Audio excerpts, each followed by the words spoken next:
Hello everybody, good morning and welcome to the United Stand. This is your latest Manchester United news and transfer news, and what a show we've got for you this morning. Ole Gunnar Solskjaer's 200 million rescue plan for Manchester United. And what I love about this channel is, and I will be answering the question, if you're watching That's Football last night, I got asked a fantastic question at the end of the show and I said I'd bring it in at the start of the show this morning. And basically somebody said, if you were a billionaire owner of Manchester United, would you keep Ole Gunnar Solskjaer as your manager? So I will answer that question. I love this community because they do ask different questions. But what I also love about this community as well is that we do have a community that is realistic. I see some people talking about Haaland over the last few weeks, big outlets, other United fan channels, whatever, and they're selling you a lie. They're selling you a story. They're selling you a bit of PR spin. Whereas in the main, I think most people over the last couple of weeks, when there's all been stories about Haaland, everyone's gone, this is bullshit, we can't do this deal, for many reasons.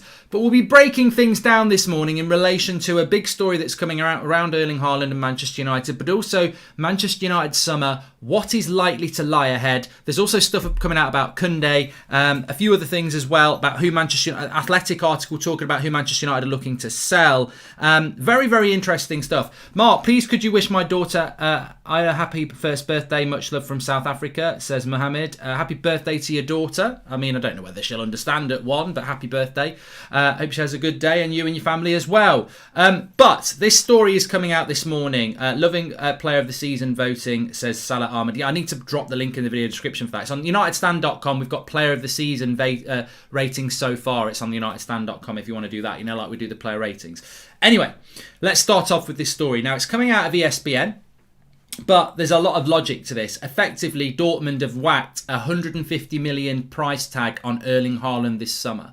180 million euros. It's probably a little bit more than 150 million pounds, which feeds into the headline, which Solskjaer's 200 million pound demand. If you are to believe, and look, it's coming out, it's constant, it's everywhere. It's not coming from the Star and the Sun. This is coming from people who've got links in with Manchester United Football Club. Now, I'm not saying Man United are feeding it out, but it's out there. You've seen it. It's coming in from lots of different sources. It's been mentioned by lots of credible sources in the UK that Solskjaer wants Haaland. Well, £150 million for Haaland and £50 million for a centre-back. 200 million for two players. Manchester United haven't got 100 million, let alone 200 million, and we are being spoon-fed this nonsense. And it's a nonsense, and I'm calling it out this morning. It's a bloody nonsense that we are being linked to Haaland, and unfortunately, some of our fan base is swallowing that nonsense. Wake up and smell the coffee, not because it's the morning show, but because it's the reality show. We are not getting Erling Haaland. Why are we even being linked to him? Why is this story there? The only benefit can be PR spin and bullshit. Like, how are we signing Erling Haaland? It's the same club that spun us around like a prat in a wind tunnel last summer. Oh, we want Sancho. He's we can even speak a bit of French. He's priority numero one. Jadon Sancho. And what happened? We want 120 million. Oh, they'll buckle. No, they didn't. No, they didn't. And Dortmund are the same club that had Sancho, and they will want 150 million because you know what? He's actually worth 150 million. This is the great thing. He's actually worth 150 million. Like, if any player is worth 150 million, it's Mbappe and it's Haaland at the moment. So where are we getting 150 million pounds anyway? God, no. Imagine going imagine Ed Woodward phoning up the Glazers. Yeah, we're looking at a striker. We need 150 million. Yeah, Ed, I think it's a bad line. I heard 150 million. Yeah. I still think it's a bad line. I think you said 15 million. I'll think about it. No, it's 150. Are you still there? 150. Yeah, we ain't getting 150 million. And we shouldn't be spending 150 million on a bloody striker anyway. Anyone with a brain knows that we don't need a striker. So, effectively, what we're waking up to this morning is that if Ole Gunnar Solskjaer gets the striker that he wants and a centre-back, he needs £200 million. Oh my days. Can we move on from this story, please? Can we get some intelligence in the media about this Haaland story? Because it feels, you know what it feels like? It feels like fantasy. It just feels like I'm living in a bloody fantasy nightmare.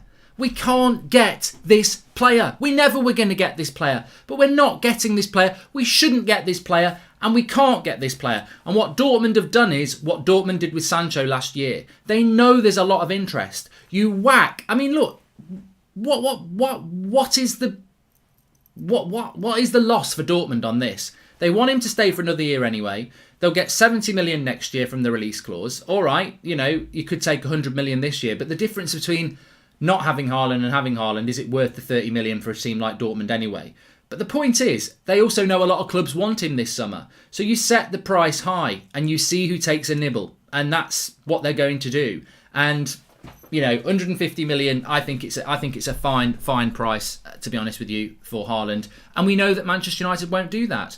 And to get Haaland and a centre-back would, like I say, cost £200 million. So I just think we're not going to stop hearing about Haaland. Of course we're not. But I despair at it. I don't know why there is constant obsession with certain media outlets in the UK about Manchester United and Haaland.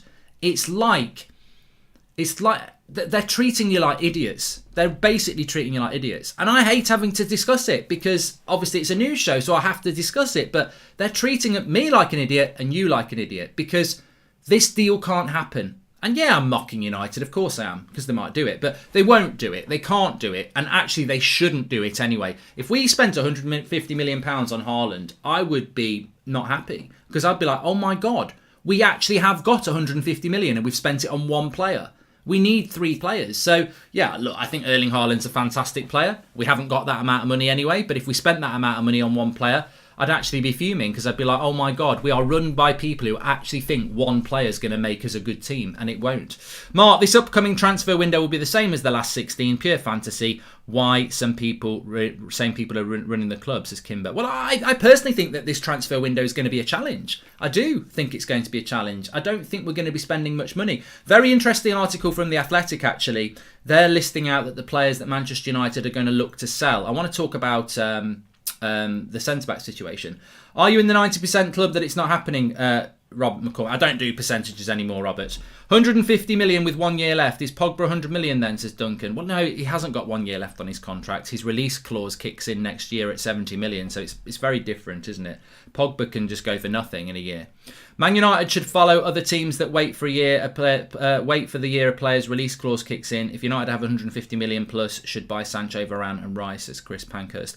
Well, looking at money that United are going to raise, the Athletic say that Lingard and Dalot are the 2 players Manchester United are most likely to sell. I think we'll do well to get 30 to 40 million for them. At a push, we'll get 40 million. Lingard's got 1 year left on his contract and Delot's a bit shit, to be honest. So I think we'll do well to get 30, 40 million for those. 40 million top end, 30 million bottom end for Lingard and Dalot. Lingard should go. 100% he should go. Definitely. But then they list other players. Romero will go, which will free up 100k a week. Well, he should have gone last summer, so we've wasted how many years in a month? 5.2 million we've wasted on Romero. That's efficient use of our business again, isn't it? Romero's not been anywhere near the first team for a year. A whole season we've had. It's this level of incompetence that doesn't get called out because they hide it. Oh, we'll hide that. We're doing a great job. We're heading in the right direction. Hide it. Put it in the boot. The journey's great. It's a great journey. And Ollie's at the wheel and we're putting the petrol in. Have you seen what's in the boot? Can you just pull over, sir, and let me see what's in the boot? No, you don't want to look in the boot. I do want to look in the boot. Let me have a look in the boot. In the boot of this journey, Romero. He's alive. Nothing sinister like that. Romero's in the boot on not being used. You're not going to use him, are you? He's just sat there on 100 grand a week. Well, 100 grand a week is 5.2 million a year. I don't think he's on 100 grand a week, by the way. I think he's on about 80, but it's still over £4 million we've spent on a player that's not part of our bloody squad. He's not played any football. And they're trying to say, well, when United get rid of Romero, that saves them 100 grand a week. No, they've just wasted 100 grand a week for a year. He's not even bloody used. Haaland picked Dortmund over his. We should snub him, says Michael Kelly. So Romero will go in the summer. Mata, they've not decided about giving him another year. I think they'll give Mata another year. 140 grand a week Mata's being paid. He's not being played. And they'll keep him because removing him means they've got to replace him. So I think Mata will stay even though he should go. Phil Jones, they want to go, but they don't think anyone will buy him. Well, that's probably the most adept bit of analysis United have done in a long time. Shouldn't have given him a 5-year deal. De Gea, they feel there's a story that De Gea, the problem with De Gea is the wages, 375k a week, but they think PSG might do it. I don't think PSG will do it. I don't think PSG is going to give us £50 million for David De Gea and then pay him 350 grand a week. I don't think that's going to happen. And with Anthony Martial, he's not for sale either because there's not going to be many takers who want to pay him 250k a week. Well done, they're not. I think I said this morning about Anthony Martial, and I don't know where people think about this, but and I'm going to answer the billionaire question. Don't worry, I'm not moving it. I'll do that next before we move on to other things. Basically, I was asked the question last night on That's Football Watch Along with England. If you were the billionaire owner of Manchester United, would you keep Solskjaer? And I said that's a horrible question, but I'm going to bring it in on the morning show because you can't do this sort of thing and then not answer difficult questions. So I will answer that one, and I'd be interested to see what you would say. I know what some of you would say. But on Anthony Martial, a lot of people this morning, I tweeted it, there'll be a lot of people not happy this morning that Man United are not going to sell Anthony Martial. But we're not playing FIFA and we're not playing Football Manager. And I think this feeds into Erling Haaland for me. I love this channel because I think there's so much realism in it. In the comment sections, in the live comments, people are realistic. They know that we need a centre defensive midfielder. They know we need a centre back. They know we need a striker, but not £150 million. You can't spend all the budget and next year's budget on one player. What if he gets injured? He's not going to get the service. So there's a lot of intelligence within this community that we have, and I love it for that. But I also think that on Anthony Martial, there are people that don't want him here. They don't want him here anymore. I've noticed that this year. There is a clear divide between Martial. There's people like myself who like him, and I think he's had a bad season for numerous reasons. Some of them his own fault. I've said he's been shit this season. I still think there's a very good player in there, and I still think he's our player, and I want to see him being last season's player next season. I think our strikers this season are they're grave diggers. They're doing the graveyard shift. They're not. There's nothing happening. Our way of playing is focus on a clean sheet with a back six at the neglect of our forward line, and we've not been anywhere near as creative as we should be. But Martial's not played well. But the problem is that you can't just get rid of Anthony Martial. Like last year, some people don't agree with me. I think that last season he was heading towards an £80 million player, 24 player of the year, lots of goals. This year, he's halved that. He's a 30 to 40 million pound player on 250 grand a week.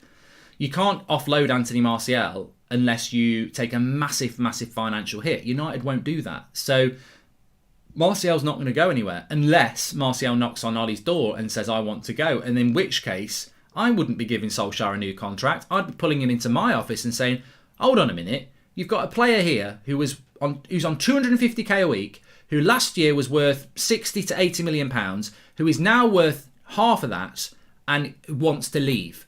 I'm sorry, Ollie. It's not all singing and dancing, ring a ring of roses with your mates. It's not. It's got to be more than that. You've got to manage problems. And I've got a problem now, as the owner of this football club, that there's a very big asset who has lost his asset value massively over the last year and now wants to leave. How does that help me, help you, when I've got to potentially let a player go at a huge financial loss and then you want me to spend £150 million on somebody? I'm sorry, from a financial point of view, get out my office and have a think. And that's the side of management that people don't look around. It's all fine and well playing your favourites. But what about the owner who has to deal with, or the chief executive, Donny van der Beek, Anthony Martial, Tellez, Eric Bailly, all these players who have a value that's dropping because they've not been picked and they're not happy?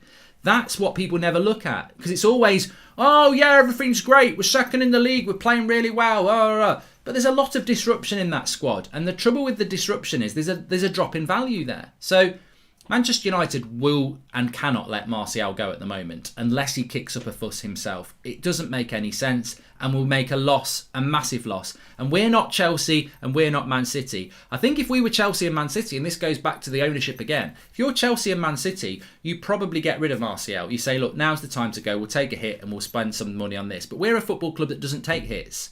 We don't do that. Phil Jones is still at this club. So getting rid of Deadwood or whatever it is, we're not very good at it. So you've got to be a little bit realistic about that.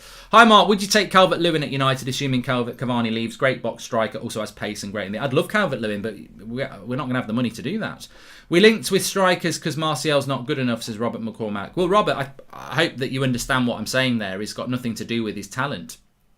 We're not a football club that can do what Chelsea and Man City do, which is take a loss on a player and then spend big on another player.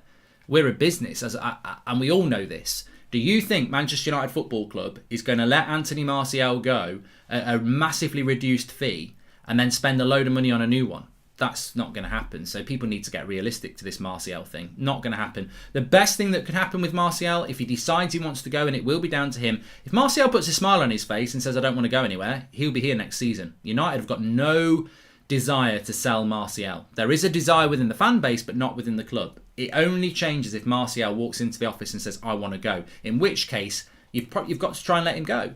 And if he does go, I think the best thing we could do is a swap deal, because that way you hide the depreciation in value.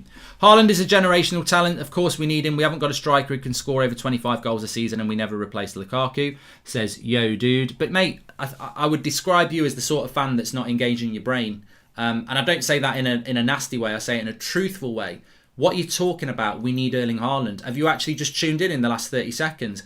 Where are we getting £150 million from? And why do you think signing a striker with our whole budget is beneficial to building a football team at United that plays a back six and doesn't create chances?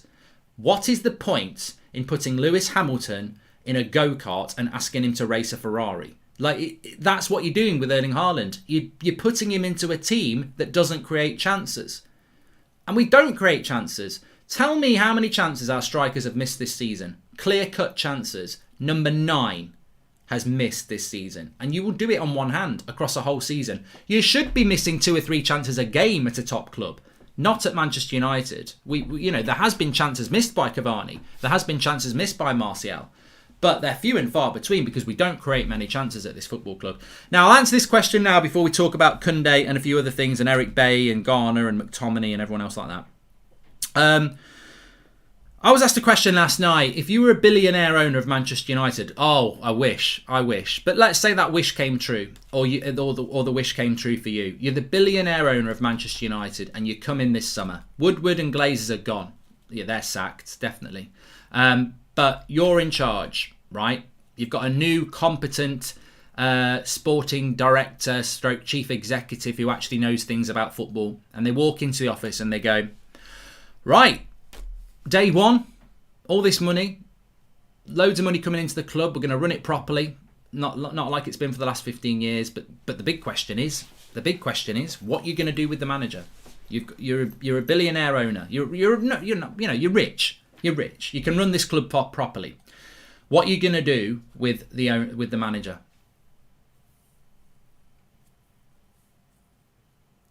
Goldbridge ponders, because it's not. I'm not dealing today, am I? Today, Solskjaer deserves a contract in the summer. We're second in the league. If I'm a billionaire owner of that football club, and we're going to run it properly, it's bye-bye, Ollie. To be honest, yes, it is. And I know that sounds really harsh, but you're putting me into a fantasy situation here where I can go and get the very best. And it's bye-bye Carrick, bye-bye Phelan, bye-bye McKenna, bye-bye Fletcher, bye-bye Murta, bye-bye Ollie. And probably half that squad. Lindelof, McTominay, Fred, Matic, Mata. It's not just Ollie. You're asking me if I'm the owner of that football club and we're being run properly. Of course, I'm going to get the best I can get. I'm going to get the best manager. I'm going to get the best coaching network around him. I'm going to get a top quality sporting director. And we're going to get rid of the crap in that team as well. So, yeah, of course I would. I mean, I don't even know why I pondered. I mean, it's probably because it's not a reality. And I like Ollie and I want him to succeed and I want everyone to succeed. But come on. If you are rich and you are owning that football club, you're going to get the best, aren't you? Let's be honest. Why is De Gea on the list of players that could be sold to Salah Ahmed? Because people want a new toy, don't they? They've turned their back on David De Gea. I'm not going to get involved in it, Salah. They've turned their back on him. So let them deal with the consequences. Mark, Lewis Hamilton would beat Ferrari at the moment. They're shockingly slow, says Mitchell Wetton. What, with a pedal go-kart against an engine? Yeah, if it breaks down, they probably would. Daniel Stokes says, no CDM who can pass, no centre-back we can rely on, no creativity right-winger, and we're linked with a striker. Can someone please wake up our board? Ollie probably gone by December, says Daniel. But you know what? On a flip side, what if Ole Gunnar Solskjaer says the only thing I want is Erling Haaland? You know, we blame the board because they're incompetent, but you don't know what's on Solskjaer's list. Mark, ongoing debate with my dad over transfer priorities. He's convinced that priority should be at the front, that they are too lazy and do not chase the ball down, which puts pressure on the back. Sam. Well, it's all about opinions, Sam. It's interesting. It's interesting. I do not think, in my opinion, that United are failing because our front players are lazy and therefore the defence is getting swamped. I mean, look, there is no way that Cavani is lazy. He runs around more than anybody and he's our first choice number 9. So I don't agree with that. Ernie says, hey Mark, great show. My bro-in-law introduced me to you. Can you show him some love? It's his birthday and don't worry, he's not a prat. Can't have a beer with him today. But can do a super chat. Happy birthday to Teschel. That's from Emil. So happy birthday, Teschel. Have a good day, mate. Judge goes to, I clear Deadwood, McFred, Varane, Rice, Camavinga, Sancho, Maguire, loses armband and has till January to prove he should stay, says Gabriel Noel. Martial will be back next season. You don't just randomly become shit, says Daniel Kirk. Well, I do hope that happens with David De Gea, with Anthony Martial, but we'll see. I mean, as I said before, I actually think that this summer's going to be chaotic and we could come out of it in a worse situation. Definitely we could. I'm hoping we're going to come out in a more positive situation, but Nicky Butt's walked away. He's working within that club and he's walked away. I don't think people are putting 2 and 2 together quick enough with this one. Nicky Butt has walked out on Man United because he's not happy with the changes. He's worked there for years. Again, it's like, how much of a grip have Manchester United got over the media? Or how naive is the actual media? There's 2 questions there. Because I don't necessarily think United are feeding it out about Haaland. And maybe it's the media. I don't know. But I do think Nicky Butt walking out on the club is far, far, far bigger statement than somebody on social media going Ollie out. You know, because he works at the club and he's gone, I don't like this. This isn't going where I want it to go. I think that's huge. Assuming we get Rice, I'm afraid Ollie would play Scotty with him. Personally, I'd prefer Donny in there. Maybe even Bruno there with Donny at 10, says Manav. I had people last night tagging me in that Scott McTominay was man of the match for Scotland. I was like, oh my God, what relevance is this? How is this relevant to me? You know, it's like Usain Bolt when he used to win the 100 metre sprint, right? He absolutely smashes some Scottish runner, right? And then he gets an email saying, well, you know what? Last night I had a running race on my street and Dorothy, I battered her. She can barely walk and I smashed her in a race, not in any other way. It's like, I don't really care what McTominay does for Scotland. I care what he does in a red shirt. Come and talk to me when he's man of the match for Manchester United. And people will go, well, he was against Leeds. Oh, we're living in 2020 now, are we? Or we're living in 2021? Like, I have watched Manchester United for the last few weeks and Matic, McTominay and Fred have been bordering on embarrassing. Why do I care if he plays well for Scotland? I guarantee he probably played in a more freer role for a start because he's a box-to-box player and he's not a CDM. But really, I don't even need to check because it's not Manchester United. I couldn't give 2 shits what people do on international duty because realistically, do we get any stats for that? Do we get any points for that? It's about Manchester United. We've got a massive 2 months and a massive next season to come. I don't think some of these players are good enough. And, you know, international appearances or not, you know, they're not good enough. You know, who's Fred playing for in the international break? Best case scenario with Haaland is that Real Madrid or Barcelona get Haaland and we get Benzema or Griezmann on a bargain, says Savish. And Mark, the fans and the club need to stop putting Ollie in no-win situations. Let him succeed. There's been changes and no manager would be above Man City, says Michael Vieira. Our board is giving Ollie a new contract now because the teams around us are doing bad. The incompetence is shocking. Should wait till May, like you said, says Mohammed. No, to be fair, the board are giving Solskjaer a new contract because he ticks the box. He ticks the box. There's 2 sentences here why Manchester United are giving Ole Gunnar Solskjaer a new contract. 1, he's got top 4 twice, which has never been done, and that's all they want. And 2, he is the absolute perfect buffer between you and the Glazers, and that's what it is. Solskjaer is a club legend that everybody likes, and he absolutely is the buffer to the criticism that the Glazers and Woodward get. They won't remove that buffer, because no matter what happens, and this is why they're saying trophies don't matter, because there will never be a big enough outrage from the fans while Solskjaer is manager. He protects the Glazers and the board, and they're not stupid. And from their side, it's a dream ticket, because they're protected by this legend, and they're also getting top 4, which is all they want. Top 4 is all they want.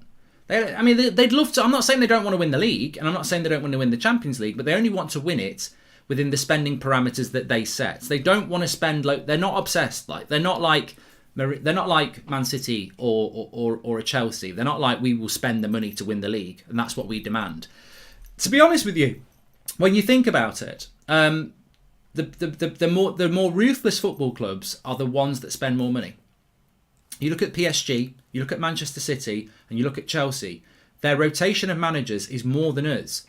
Their spend is more than us, because they are obsessed with being number one. And if you're obsessed with being, the more you want to win, the more ruthless you become, is basically what I'm saying. It's a double-edged sword if you're not that club, if you're an Arsenal or a Manchester United, because you spend to win, and therefore you expect to win. And when you don't win, you are ruthless in relation to the players and the managers that failed.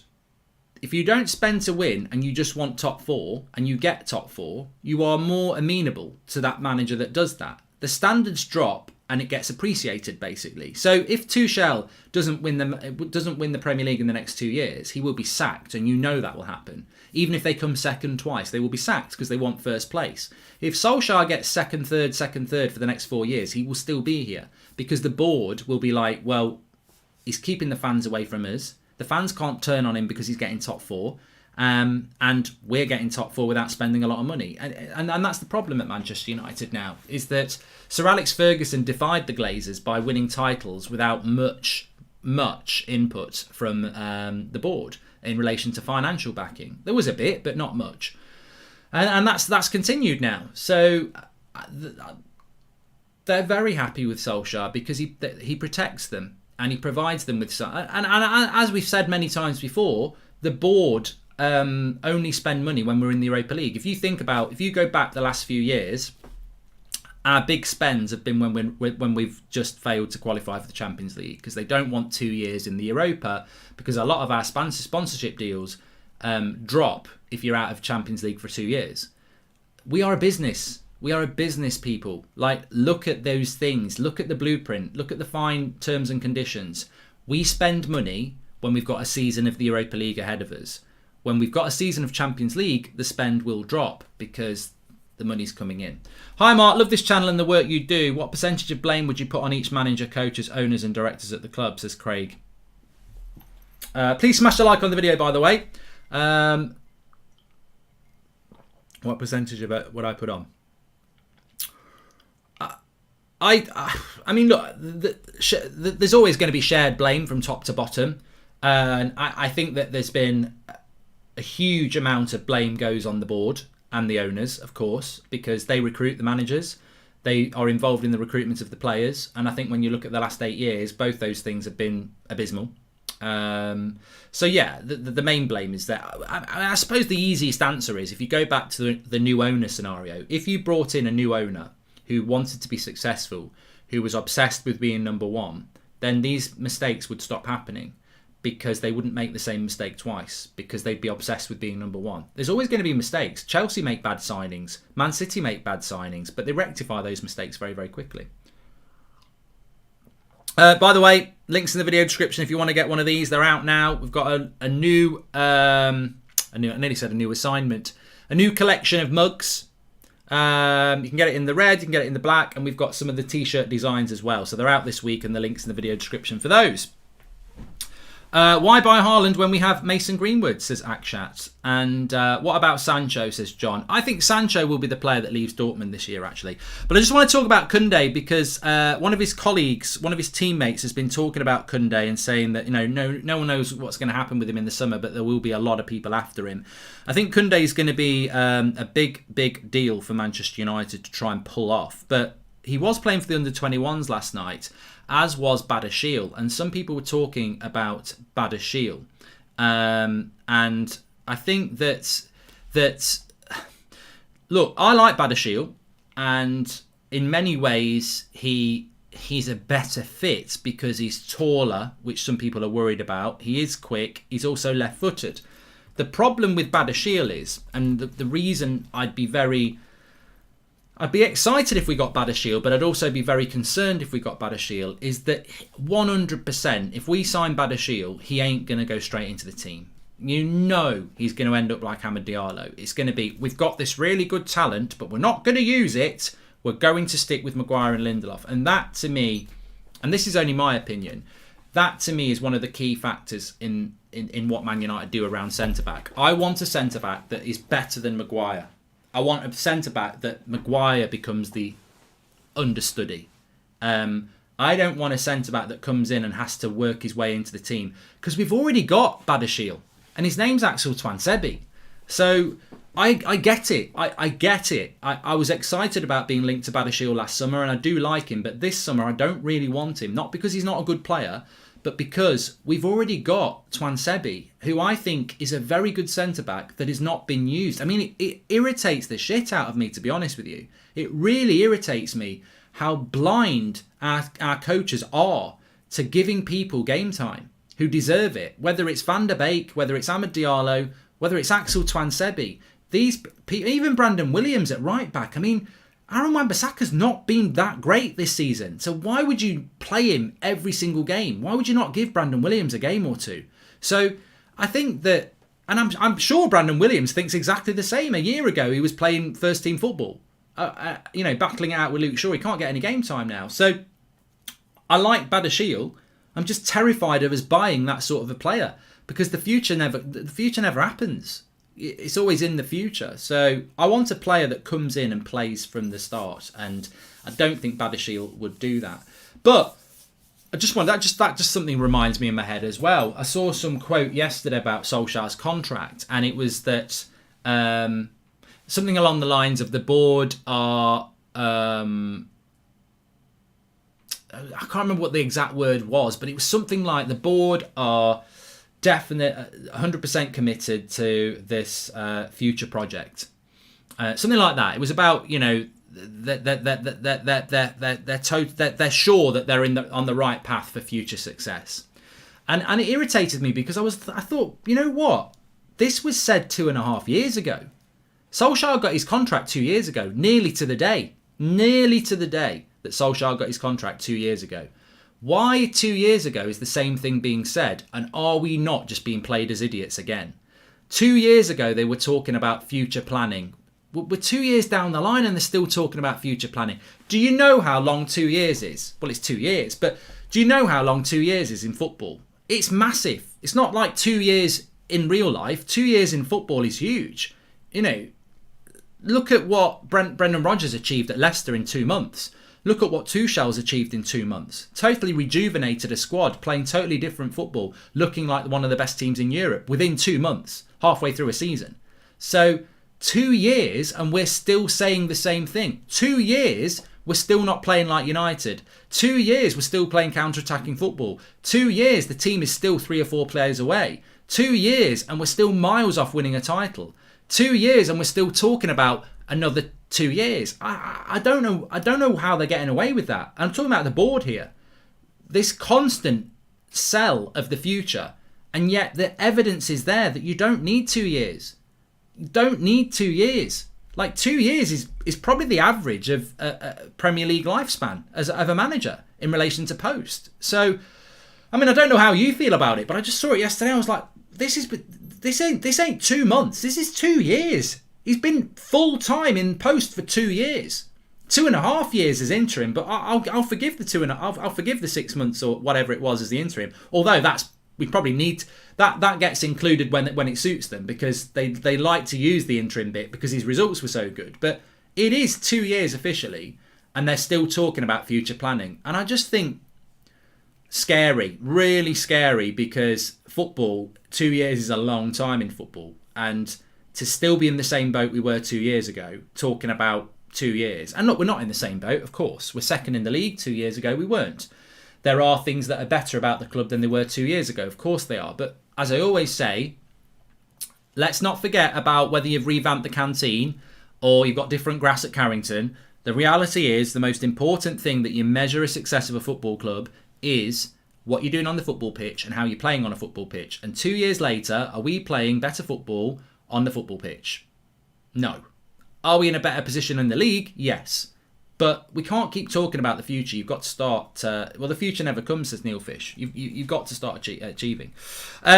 Just a little bit of an update on Eric Bailly. Apparently talks are on hold, according to some outlets. And also, very interesting, in the Mirror, they said that Eric Bailly was very frustrated about the AC Milan game, that he's been fit to play when the manager has suggested otherwise. So, I don't know what that means, but there seems to be an issue around Eric Bailly.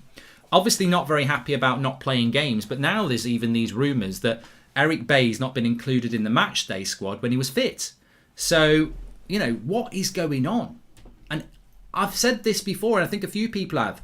This perception that everything's rosy at Manchester United, they do a great job at making it out, but quite clearly there are a few cracks there. There are a few cracks there. There's definitely a story with Eric Bailly. I don't think Martial and Van der Beek and Twan Sebi and probably Brandon Williams, I don't know, but I wouldn't imagine they're very happy at how much they've been used this season. Pogba, as we know, wants to leave. There may be a few earthquakes this summer. I think people think we're gonna get the polyfiller out and we're gonna fill these cracks and finally go for a title next season. I think the cracks might get bigger, and those cracks might get so big, certain people might fall into those cracks. So let's see what happens. Do you think Ollie signs a new contract without some demands? Says Odin. Yeah. Please subscribe, by the way, bottom right hand corner. We're getting close to 100. We're getting close to 11,000. I've got to be consistent. I said when Solskjaer got the job 2 years ago, my concern was that Solskjaer, this is a dream. This is a dream, right? Imagine whatever job you do now, imagine you were offered your dream job right here, right now. Someone rings you up and says, I've got your dream job. Would you sit there and go, I'll only take it if you give me a ridiculous wage? And they go, bye. If it's your dream job, you're going to take it for reasonable money. I don't think when Solskjaer was offered that job 2 years ago, he said, I'll only take it if you give me £200 million to spend. Fine, fuck off, Ollie, we'll get Poch. I don't think he was in that position, because I think, like many of us, he was offered a dream job. He was Mulder manager, and he was offered a massive job, an amazing job. I think Woodward could have said, it's your job, but you haven't got a hell of a lot to spend. But obviously, he did get Maguire and he did get Wan-Bissaka, to be fair. But what I'm saying is, I don't think Solskjaer signs contracts and goes, I'm only signing it if you give me 200 million. Where's he going to go if they say, fine, you're off?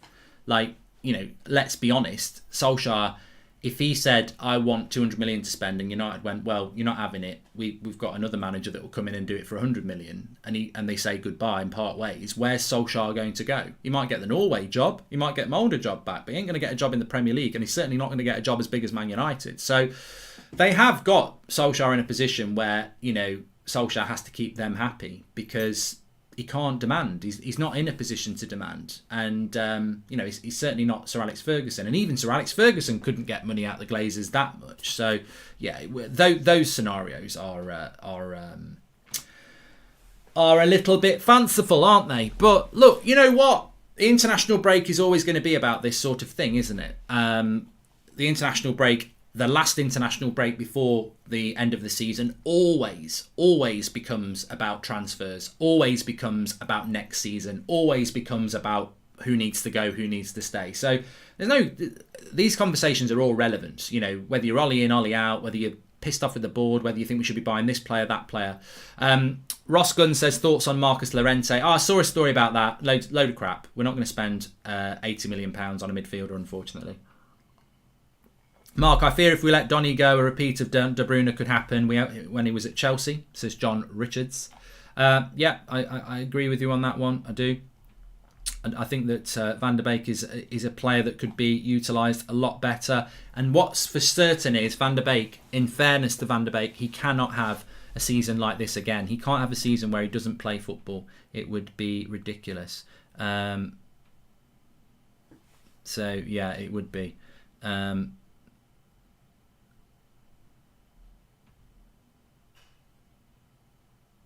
Mark, do you think if Ollie gets full backing, can he get us back to winning ways, says Dia? I hope so. I hope so, but it's difficult. It's difficult.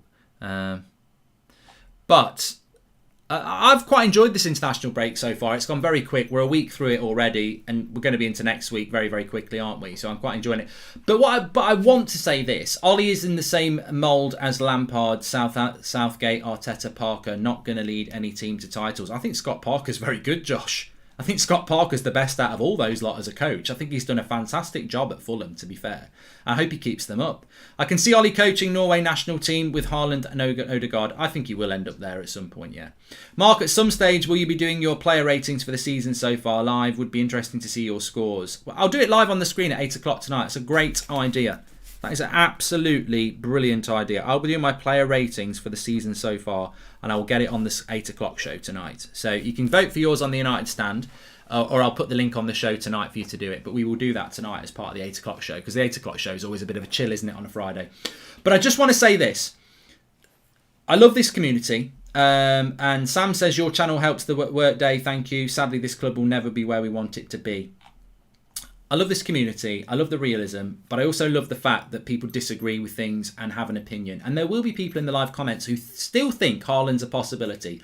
But let's hope the media now start to wake up and stop writing articles about United's priority being Erling Haaland. It really is stupid. It's like Ian Beale. If you've ever watched EastEnders, Ian Beale, right? He must be into his 60s now. He runs a chip shop. He thinks he's bloody Alan Sugar. He's an absolute prat. And it's like Ian Beale thinking he's going to marry, he's going to headhunt and marry, I don't know, one of the Kardashians, right? It's not going to happen. Why do we keep writing about it? Well, we don't, because it's not going to happen. So why are we writing about Manchester United's number one target being Erling Haaland? It's the most basic and amateurish journalism and reporting and discussion ever. But we have to keep talking about it because it's been mentioned a lot in the news, and it's a news show.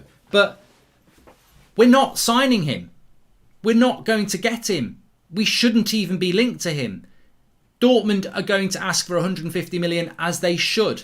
Where are we going to get 150 million from? And if we, you know what, if we spent 150 million pounds on Erling Haaland, I think I'd lose my shit. I think I really would. I'd be like, oh my God, we've spent 150 million pounds on Erling Haaland, and not in a good way. I'm not going to go, oh my God, we spent 150. No, I'll be like, we had 150 million and we spent it on Erling Haaland. 150 million. We could have got a top-class centre-back, a top-class CDM and a right winger. And you spent it all on Erling Haaland, who's going to be gone in 3 years. What are you doing? What are you doing? And that's nothing against Erling Haaland. I think he's a brilliant player. There's only two players I think are worth 150 million at the moment, and that's Mbappe and Haaland. And considering we're in a COVID world, 150 million is last year's 200 million. So he's definitely worth 150 million. But I'm like, why would you spend that money on him? Why are we being linked to him? And why are Manchester United being mentioned about a player where there's 150 million? We ain't got that money anyway. So it's not going to happen on so many levels, and it just needs putting to bed. It's not going to happen. But it happens because it generates a good connection, doesn't it? But it's not real. It's not a real thing. Neymar as well, yeah, sorry. Neymar as well. KC official, you're right. Anyway, please smash a like on the video, everybody, and make sure you subscribe, bottom right-hand corner. As a matter of interest, I've got quite a lot of content going on today. 8 o'clock show tonight on the United Stand, of course. We'll do that player ratings thing. I might be live again today on here if something happens in the afternoon, but just after midday, quarter past midday today, I've dropped the link in the video description, second paragraph. Fits in with England and Lingard. I think Lingard's a very interesting one. Luke Shaw, maybe Wan-Bissaka, Marcus Rashford. I'm doing a live, so it's interactive, so you'll be able to get involved. I'm doing a live England Euros 23 squad tier list. Who goes on the plane, who doesn't. And it's actually, I've been doing a bit of research about it this morning. It's actually going to be a really good show because you're going to have to leave out some pretty good players. You can't take all the number 10s. You can't. It just can't be done. So I'll be working. I'm not going to do too much research because I want to do it live. So if you're interested in that sort of thing, we'll be picking the England Euros 23 squad that Southgate should be taking just after 12:15 on Mark Goldbridge. That's football. The link's in the video description. It'll be a bit of fun. Probably be live for about an hour because it's 23 and there's going to be a lot of discussion. So 12:15 today. I've dropped the link in the video description for it. It's below the link where you can get these bad boys or girls. They're not gender specific. Thanks everyone for watching. I'll speak to you later.